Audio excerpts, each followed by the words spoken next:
तो खैर अभी हम बात कर रहे थे सांकड़े की कि आखिरकार 292 जिसमें भारतीय जनता पार्टी 240 सीट है, बीजेपी को नुकसान होता हुआ साफ तौर पर दिख रहा है। इसकी वजह क्या है, यह जानने के लिए एक बड़ा पैनल हमारे साथ मौजूद है। हमारे साथ अब मैं आपको अपने पैनल से रूबरू करवा दूं। हमारे साथ चेतन भगत जी मौजूद हैं, जाने माने लेखक हैं। चेतन जी आपका स्वागत है। इसके अलावा विजय त्रिवेदी साहब हमारे साथ मौजूद है, मनोज राजन त्रिपाठी हमारे साथ मौजूद है, प्रदीप सिंह जी हैं, राकेश शुक्ला साहब हमारे साथ मौजूद हैं और प्रदीप भाटी समाजवादी पार्टी के प्रवक्ता जो कि आज काफी खुश होंगे। उनसे इस खुशी की वजह और तमाम चीजें भी जानेंगे। साथ ही साथ विनोद अग्निहोत्री साहब हमारे साथ मौजूद हैं, उनसे भी बात करेंगे और संदीप सोनवलकर, और इसके अलावा हमारे साथ मौजूद हैं अभय दुबे साहब भी। आप सबका स्वागत है। लेकिन इससे पहले तमाम मेहमानों के पास चले, आइए जल्दी से वो वजह जानने की कोशिश करते हैं जिनका हम जिक्र कर रहे हैं, क्योंकि हम बात सबसे पहले उत्तर प्रदेश की कर रहे हैं।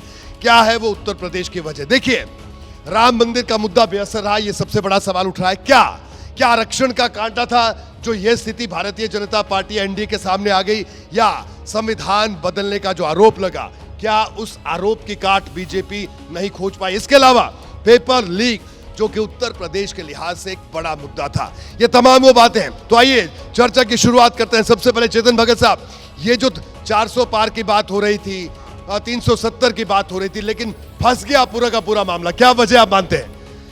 एक वजह तो नहीं होती, बहुत वजह हैं। आपने जो लिखा जैसे वहाँ पे आई थिंक कहीं ना कहीं बैकवर्ड कास्ट का वोट नहीं मिला, कहीं ना कहीं पेपर लीक का इशू है, कहीं ना कहीं लोगों को कुछ और मुद्दे थे और लोगों को लगा कि सरकार जो मुद्दों पे फोकस कर रही है वो नहीं है। यूपी है, अखिलेश भैया ने किया है कमाल वहाँ पे। हालांकि परफॉर्मेंस बीजेपी की अच्छी है, लेकिन खुद 400 पार बोल के और एग्जिट पोल्स ने फिर 400 दे के ऐसा लग रहा है कि उन्होंने अच्छा नहीं करा है, जबकि नंबर 1 पे वही आए हैं। जी बिल्कुल, लेकिन नुकसान बड़ा हुआ। प्लीज सर बैठिए। विजय जी क्या कहेंगे आप? देखिए, उत्तर प्रदेश में समाजवादी पार्टी और कांग्रेस का प्रदर्शन। समाजवादी पार्टी तो है ही, किसी ने कोई कांग्रेस को कह रहा था 2 सीट 3 सीट पर ही चुनाव लड़ रही है, लेकिन इस वक्त भी अभी हालांकि कई सीटों पर गिनती जारी है, लेकिन 6 सीट कांग्रेस।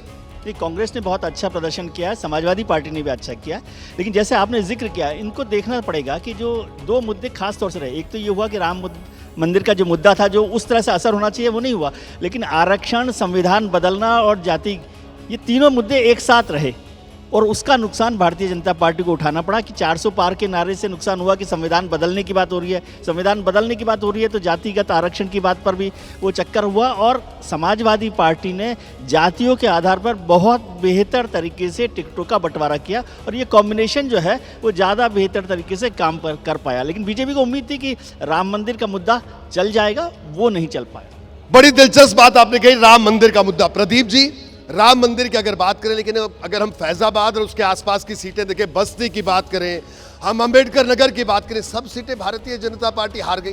तो ये अपने आप में एक बड़ी बात है। जिस मुद्दे को लेकर बीजेपी को लग रहा था कि शायद ये बड़ा मुद्दा बनेगा, क्या वो मुद्दा ही नहीं रहा? नहीं, उत्तर प्रदेश में न हिंदुत्व का मुद्दा चला, न विकास का मुद्दा चला। आरक्षण खत्म होने का डर चला और इसको नीचे तक पहुंचाने में, उस समाज के तक पहुंचाने में जिसको इसका डर था, उसमें सबसे बड़ी भूमिका निभाई समाजवादी पार्टी ने। लेकिन मेरा मानना है समाजवादी पार्टी की सफलता में सबसे बड़ा योगदान कांग्रेस पार्टी का है। अगर कांग्रेस पार्टी के साथ अलायंस ना होता तो दलित वोट जो है समाजवादी पार्टी के साथ इतनी बड़ी संख्या में न जाता।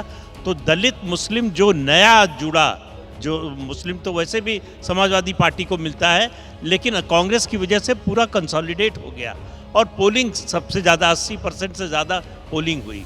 उसका फ़ायदा जो है समाजवादी पार्टी को ज़्यादा मिला। तो इसलिए ये सबसे बड़ा मुद्दा जो नीचे तक पहुंचा और बीजेपी उसकी कोई काट कर नहीं पाई, लोगों को समझा नहीं पाई, भाप भी नहीं पाई। उसको नहीं लगा कि इसका इतना बड़ा असर होने जा रहा है। उसको लगा कि इस मुद्दे को एक अवधि से ज़्यादा जो है तूल नहीं देना चाहिए, उससे उसका ऐसा ना हो कि प्रचार होने लगे, तो उसकी काट नहीं कर पाई बीजेपी, उसका नुकसान हुआ। बिल्कुल। मनोज जी, प्रदीप जी को आपने सुना, तो अभी तक जो बात, चाहे विजय जी ने बात की, प्रदीप जी ने बात की, भारतीय जनता पार्टी गेज नहीं कर पाई।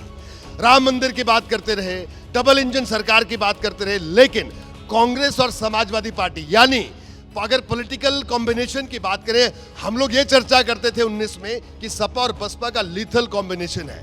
तो ये कौन सा कॉम्बिनेशन है बताइए? कांग्रेस और सपा का। शायद बड़े बड़े पॉलिटिकल पंडितों ने भी नहीं सोचा होगा कि सपा और कांग्रेस का ये एक गठबंधन इतना फ्रूटफुल साबित होगा। जो कि एक बार फेल हो चुका है, जी, जो कि एक बार फेल हो चुका है, लेकिन इस बार हुआ क्योंकि 17 के चुनाव में बुरे हाल से। वजह ये थी कि खुद बीजेपी उत्तर प्रदेश में, जो कि खुद हिंदुत्व की लैब है वो पूरी तरीके से, और वहाँ राम मंदिर का प्राण प्रतिष्ठा कितनी तेजी से किया गया था, उस प्राण प्रतिष्ठा का भी काम नहीं है, लल्लू सिंह हार जाते हैं वहाँ पे, ठीक। जबकि मोदी खुद बनारस में लड़ रहे हैं, और मोदी जब लड़ते थे तो बस्ती, महाराजगंज, देवरिया, कुशीनगर, इन सारों को लेके चंदौली 21 सीटों तक पूरी भोजपुर बेल्ट बिहार तक जाती थी। आपकी फूंक मारिए तो हम पहुंचते हैं चंदौली पे, लेकिन वो चंदौली हार गए। वो भी हारे कौन? महेंद्र नाथ पांडे।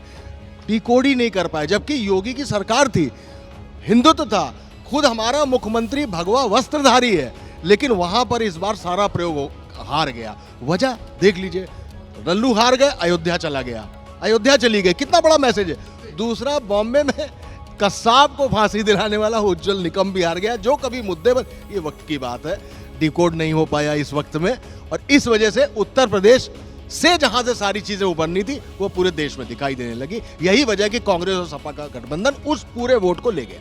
जी राकेश जी, अभी सब लोग जो बात कर रहे हैं कि सपा और कांग्रेस का गठबंधन एक सही साफ जो नतीजे सामने हमारे, वो साफ तौर पर तस्दीक करते हैं इस बात की, लेकिन बार बार में सवाल यही है कि बड़ी वजह कि भारतीय जनता पार्टी के इसको गेज ही नहीं कर पाई। बीजेपी के तमाम बड़े रणनीतिकार या प्रदेश नेतृत्व की बात करें, राष्ट्रीय नेतृत्व की बात करें, मेरा मानना है कि हम लोग हमेशा चर्चा करते हैं कि उत्तर प्रदेश पूरे देश में राजनीतिक रूप से जागरूक सबसे बड़ा राज्य है, और सबसे महत्वपूर्ण विषय ये है कि आपका दलित वोट जो हमेशा दूरी बना के चल रहा था वो कांग्रेस के साथ गया। ये एक बड़ा शोध का विषय है, और उसका कारण ये है कि 2022 के विधानसभा चुनाव में 400 विधानसभाओं में 399 विधानसभाओं में कांग्रेस की जमानत जब्त हो गई, सिर्फ प्रमोद तिवारी की बेटी जीती। और इसके बाद भी उत्तर प्रदेश में कांग्रेस का प्रदर्शन बहुत अच्छा होना ये साबित करता है कि जो बसपा का वोट बैंक था वो अब अपना घर बदल रहा है, और अब मुझे लगता है वो घर वापसी कर रहा है। रही बात सपा और कांग्रेस के गठबंधन की, तो सपा और कांग्रेस के गठबंधन से कांग्रेस से सपा को फायदा हुआ है और ना हुआ हो, लेकिन कांग्रेस को फायदा जरूर हुआ। क्यों? क्योंकि जो सपा का वोटर था वो भी कांग्रेस के साथ आया, जबकि पिछले गठबंधन में समाजवादी पार्टी को बहुजन समाज पार्टी का वोट नहीं गया था। तो उत्तर प्रदेश में जो बदली हुई राजनीति है वो कुल मिला के मुझे लगता है एक राजनीतिक शोध का विषय।